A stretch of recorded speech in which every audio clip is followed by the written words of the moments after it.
नमस्कार। हर बड़ी कामयाब कंपनी के पीछे ना उसकी एक फाइनेंशियल स्टोरी होती है।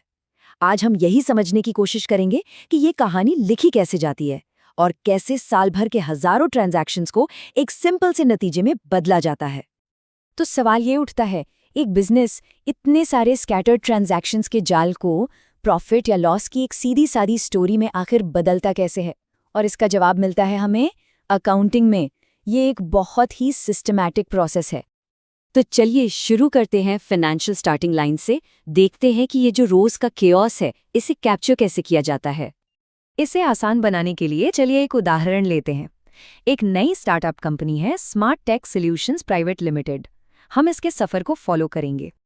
तो स्मार्ट टेक में क्या चल रहा है? सबसे पहली चीज, बिजनेस में पैसा आया, 2 लाख रुपए की कैपिटल। और फिर तो एक के बाद एक खर्चे शुरू। काम के लिए मशीनरी खरीदी गई, ऑफिस का किराया दिया गया। और काम बढ़ता ही जा रहा है।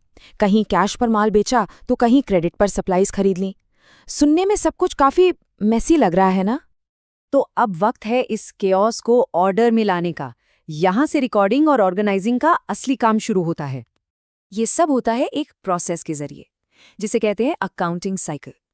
स्मार्ट टेक जैसी कंपनियां अपनी फाइनेंशियल एक्टिविटीज को ट्रैक करने के लिए इसे ही यूज करती हैं।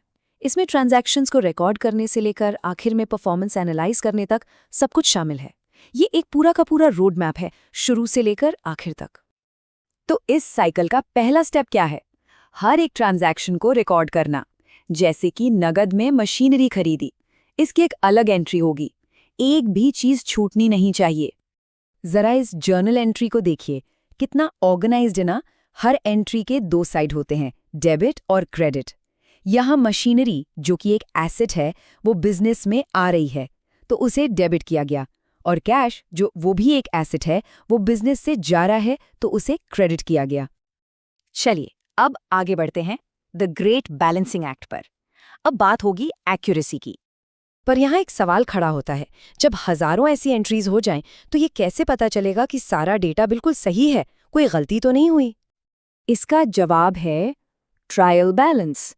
ये बेसिकली एक स्टेटमेंट है जिसमें सारे अकाउंट्स और उनके बैलेंसेस लिस्ट किए जाते हैं।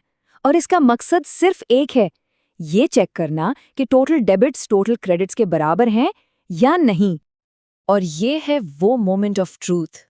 देखिए, कुल डेबिट्स हैं 3,02,000 रुपए और कुल क्रेडिट्स भी 3,02,000 रुपए। इसका सीधा सा मतलब है ए बुक्स बैलेंस्ड हैं।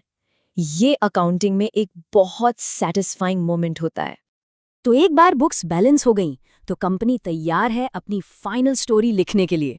अब हम देखेंगे कि ये की रिपोर्ट्स बनती कैसे हैं। सबसे पहले आता है प्रॉफिट एंड लॉस अकाउंट। ये एक फिक्स टाइम पीरियड के लिए कंपनी की सारी इनकम और सारे खर्चों का हिसाब किताब है। इससे साफ पता चलता है कि कंपनी ने नेट प्रॉफिट कमाया या उसे नेट लॉस हुआ। और दूसरी की रिपोर्ट है बैलेंस शीट। इसे कंपनी की फाइनेंशियल हेल्थ का एक स्नैपशॉट समझिए। ये दिखाती है कि कंपनी के पास क्या क्या है, यानी उसके एसेट्स, और उसे किसको क्या क्या देना है, यानी उसकी लायबिलिटीज। तो पीएनएल अकाउंट बनाने के बाद स्मार्ट टेक का फाइनल रिजल्ट क्या निकला? नेट प्रॉफिट 15,000 रुपए। इस पूरी मेहनत का, इस पूरे प्रोसेस का ये एक कॉन्क्रीट रिजल्ट है। और ये जो बैलेंस शीट है ना, ये एक फंडामेंटल इक्वेशन पर टिकी है। Assets equal to liabilities plus capital. ये इक्वेशन अकाउंटिंग की दुनिया की नींव है। ये पक्का करती है कि सब कुछ हमेशा बैलेंस में रहे। पर कहानी यहाँ खत्म नहीं होती। ये तो सिर्फ नंबर्स हैं।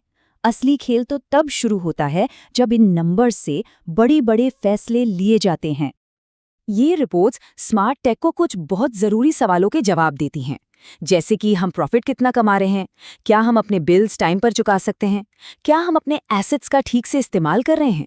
इन्हीं जवाबों से बिजनेस की आगे की स्ट्रैटेजी बनती है। और आखिर में ये कोट इस पूरी बात को बहुत अच्छे से समराइज करता है। आज के अकाउंटेंट्स सिर्फ हिसाब किताब नहीं रखते, वो डेटा एनालिस्ट हैं, स्ट्रैटेजिस्ट हैं और फैसले लेने में मदद करते हैं। मतलब वो सिर्फ नंबर्स नहीं लिखते, वो इन नंबर्स से बिजनेस को भविष्य का रास्ता दिखाते हैं।